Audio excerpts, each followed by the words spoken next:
Hello दोस्तों, video में आपका स्वागत है। मैं हूं राकेश कुमार और आप देख रहे हैं GIS NCERT। दोस्तों, आज हम हल करने वाले हैं कक्षा 9 के गणित विषय की प्रश्नावली 1.3 के क्वेश्चन नंबर 4 से लेके क्वेश्चन नंबर 9 तक। इन क्वेश्चनों को आज हम इस वीडियो में हल करेंगे।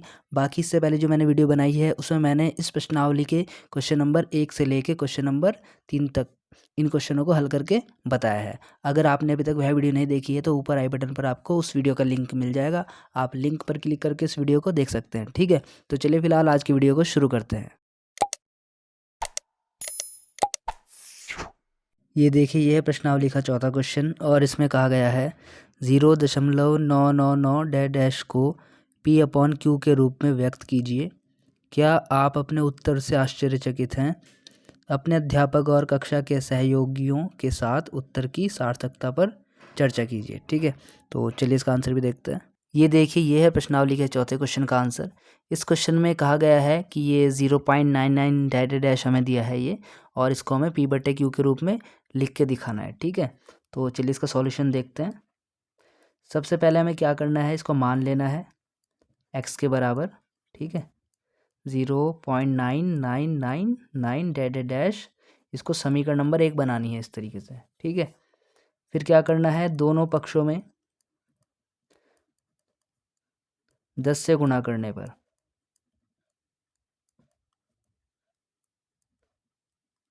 इधर भी और इधर भी दोनों ही ओर 10 से गुणा कर रहे हैं, तो ये आएगा 10x और इधर हो जाएगा 10 गुणा 0.9999 डैश।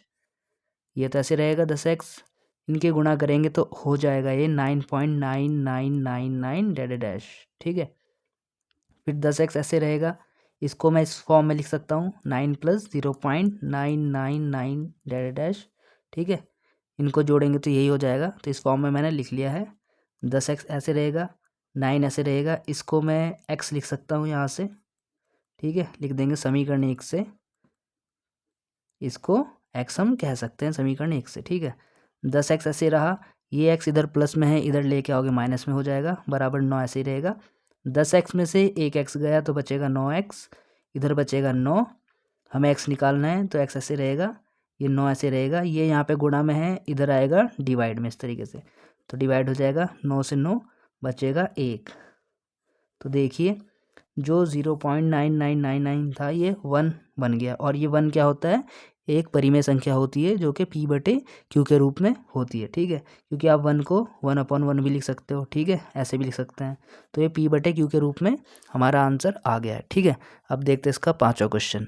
अब देखिए, ये है प्रश्नावली का पाँचवा क्वेश्चन और इसमें कहा गया है कि 1/17 के दशमलव प्रसार में अंकों के पुनरावृत्ति खंड में अंकों की अधिकतम संख्या क्या हो सकती है?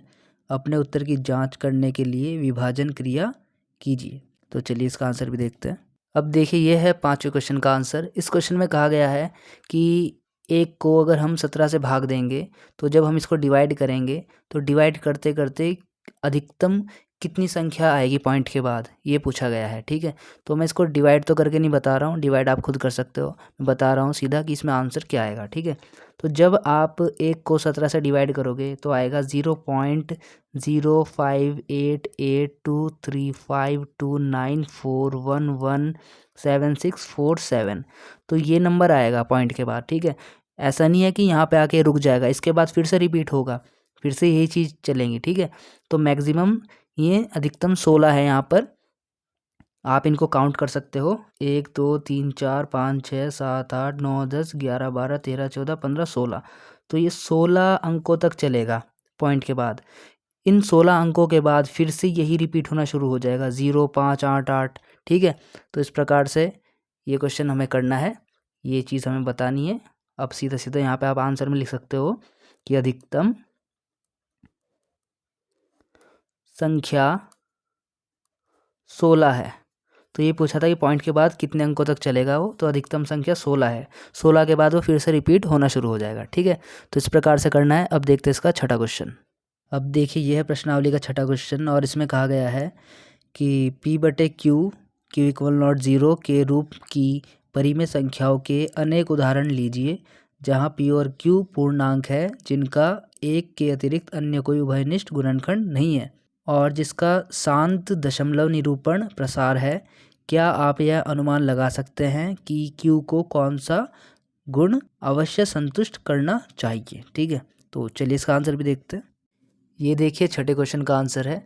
इस क्वेश्चन में हमें कहा गया है कि हमें कुछ परिमेय संख्या लिखनी है जिनका दशमलव प्रसार शांत है। ठीक है, फिर हमें बताना है उसमें Q है, जो नीचे वाली संख्या होगी, नीचे वाली जो संख्या है वह किस गुण को संतुष्ट करती है। ठीक है, तो इसका सॉल्यूशन देखते हैं। तो मैं कुछ परिमेय संख्या लिख रहा हूँ। 1/2 ये एक ऐसी परिमेय संख्या है जिसका दशमलव प्रसार शांत है। डिवाइड करोगे देखो ये आ जाएगा। ठीक है, यानी कि इसका जो दशमलव प्रसार है वो शांत है। फिर ऐसे ही एक और ले रहा हूँ मैं 1/4, इसका भी दशमलव प्रसार शांत है। तो इस प्रकार की हमें संख्या लेनी है। ऐसे मैंने ये ले ली है, ठीक है, और ऐसे ही मैंने ये ले ली है। तो ये तो हमने संख्या ले ली है। कहा था कि अनेक ले लो, मैंने 4 ले लिए। ऐसे आप कितनी भी ले सकते हैं, 4 ले ली मैंने फ़िलहाल। अब हम क्या करेंगे, इनमें देखेंगे कि जो नीचे वाला नंबर है वह किस गुण को संतुष्ट कर रहा है। ठीक है, तो मैं इसको ऐसे लिख रहा हूँ। देखो ये तो एक ऐसे ही रहा, इस 2 को मैं ऐसे लिख सकता हूँ 2 की पावर 1 गुणा 5 की पावर 0, क्योंकि यहाँ पे 5 की कोई भी पावर नहीं है, यानी कि 5 नहीं है इसमें, तो 5 की पावर 0 कर दिया। किसी की भी पावर 0 का मतलब 1। ठीक है, तो इसकी वैल्यू तो 1 ही रहेगी, और 2 की पावर 1 की वैल्यू 2, तो 2 एकम 2 ही रहेगा, यानी कि ये चीज़ यही रहेगी। ठीक है, फिर ऐसे यहाँ पर 4 को मैं ऐसे लिख सकता हूँ 2 की घात 2 गुणा 5 की घात 0। ठीक, फिर देखो इसको 1/10 को लिख लेंगे इस तरीके से, 1/2 गुणा 5, 2 पंजे 10, इनकी पावर 1 1 कर देंगे ऐसे। ठीक है, फिर 20 को लिख लेंगे 2 की घात 2 गुणा 5 की घात 1, 2 दूनी 4 हो जाएगा, और 4 पंजे 20। तो यहाँ पर जो नीचे Q है ये क्या है, Q, क्योंकि P/Q में होती है ना परिमेय संख्या। तो जो नीचे वाली वैल्यू है ये सब में पूरी, ये क्या है, Q है, ये वाली चीज़ है। ठीक है, अब इन Q में देखो क्या चीज़ आपको कॉमन मिल रहा है। तो यहाँ पर हम देख पा रहे हैं कि जो ये Q है, जो नीचे वाला जो नंबर है वो किस फॉर्म में आ रहा है, 2 की घात m और 5 की घात n के रूप में आ रहा है। ठीक है, तो यहाँ पर हम लिख सकते हैं कि यहाँ जो Q है वो 2 की घात m गुणा 5 की घात n के रूप में है। ठीक है, जहाँ m और n पूर्ण संख्याएं हैं। ठीक है, तो इस प्रकार से करना था। ये इसका आंसर आ गया है। अब देखते हैं इसका अगला क्वेश्चन। अब देखिए ये है प्रश्नावली का 7वां क्वेश्चन, और इसमें कहा गया है ऐसी 3 संख्याएं लिखिए जिनके दशमलव प्रसार अनवसानी अनावर्ती हों। ठीक है, तो चलिए इसका आंसर भी देखते हैं। अब देखिए 7वें क्वेश्चन का आंसर है। इस क्वेश्चन में कहा गया है कि 3 ऐसी संख्याएं लिखिए जिनका जो दशमलव प्रसार है वो अनवसानी अनावर्ती है। ठीक है, तो इसके लिए हम सॉल्यूशन लिखेंगे। चूँकि अपरिमेय संख्याओं के दशमलव प्रसार अनवसानी अनावर्ती होते हैं, इसलिए संख्या क्या होगी, फिर अपरिमेय संख्या ही होगी, है ना। √2, √3 और √5 ये संख्या हो जाएगी। ये इसका आंसर हो जाएगा, क्योंकि क्वेश्चन में कहा है कि ऐसी संख्या लिखो जिनके जो दशमलव प्रसार है वो अनवसानी अनावर्ती होते हैं। तो दशमलव प्रसार तो अनवसानी अनावर्ती अपरिमेय संख्याओं के होते हैं, इसलिए हमने अपरिमेय संख्या यहाँ पे लिख दी है। ठीक है, तो इस प्रकार से करना है। अब देखते हैं इसका 8वां क्वेश्चन।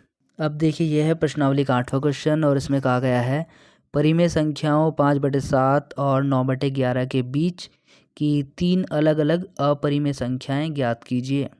तो चलिए इसका आंसर भी देखते हैं। अब देखिए ये 8वें क्वेश्चन का आंसर, और इस क्वेश्चन में कहा गया है कि 5/7 और 9/11 के बीच में 3 अपरिमेय संख्याएं लिखिए। ठीक है, तो हम क्या करेंगे, 5/7 को मैं इस तरीके से लिख सकता हूँ। देखो 5/7, पहले सॉल्यूशन लिख लेते हैं। यहाँ पे 5/7 को हम लिख सकते हैं 5 गुणा 1/7। ठीक है, 5 ऐसे रहेगा। 1/7 की वैल्यू हमें पता ही है, क्वेश्चन में दे रखी थी पहले भी, ये रही।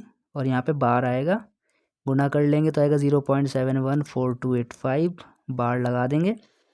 फिर 9/11 है, इसकी वैल्यू आ जाएगी 0.818181, ये चलता जाएगा ऐसे ही, ठीक है।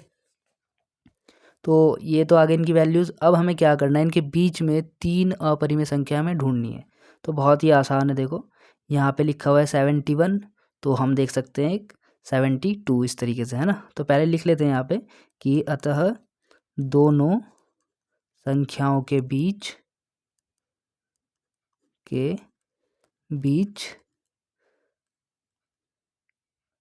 3 अपरिमेय संख्याएं